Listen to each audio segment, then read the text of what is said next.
Hello there, my name is Malika and I love to talk about movies. Oh, but I don't like to talk about movies like this. Movies that are supposed to be funny, and I just don't know how they got made or why.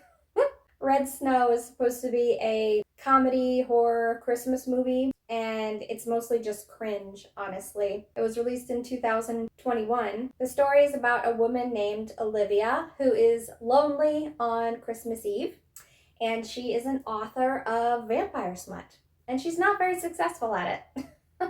She hasn't had any good books yet or any books that have been approved. I don't know. Honestly, this movie was quite a bit of a snooze fest to me. It was hard to pay attention. Apparently, a lot of people liked it. I don't know. I didn't understand it. So a bat shows up, and the bat turns into a man, obviously a vampire. His name is Luke. And then after that, a cop shows up and says that there's some strange things going on in the area, and Olivia doesn't bother saying anything to the cop. Now, I assume it's because she's got an obsession with vampires, and when he turns into a human, he's nude, and she's all acting like a schoolgirl about this, about some celebrity. I don't know. It's kind of odd how she behaves. I guess that's supposed to be funny. Another thing that's supposed to be funny is the only clothes that she has for him are her mother's old clothes. So the dude's wearing very matronly dresses and stuff. I guess that's funny to them. I didn't think it was funny. They didn't show it as funny that well. He was just wearing it. I don't know. But anyways, the cop tells her that the one guy, Luke, is the most dangerous vampire, and she's finding out that he's not really that dangerous. I mean, he's not attacking her, even though he was injured and he's super thirsty.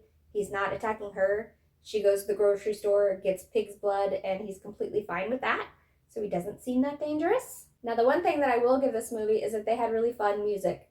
It was Christmas music, but it was done in a really creepy way. So it was kind of interesting. I liked that part of the movie. The rest of it I could do without.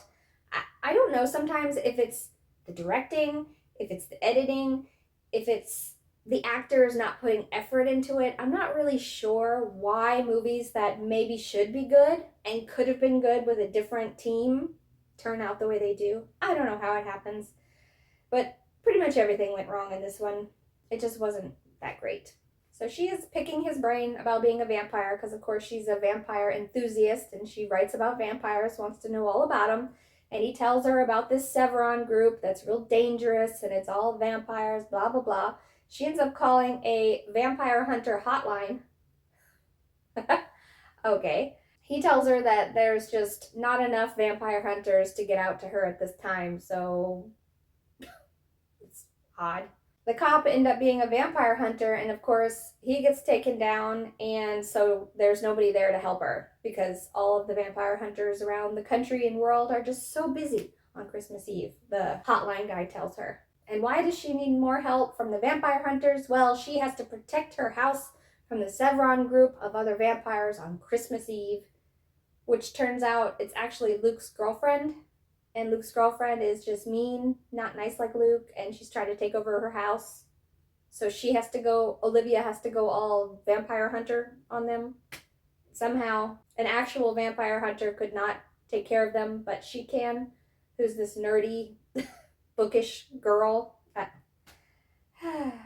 She's actually able to take out the ones that she wants to take out, and the one funny part that I found at the end was that she kept Luke as a prisoner to get ideas for books, and she actually ended up being a successful vampire author. So I guess that's funny.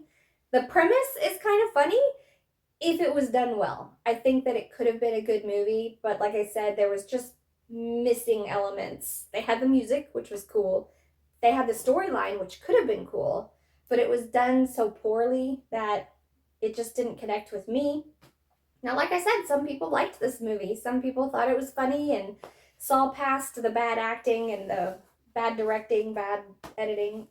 Maybe you'll like this movie. I do hope that you like these movie chats and you get out of them exactly what I hope you do, which is just spending time with Malika. I hope to see you next Monday. Bye.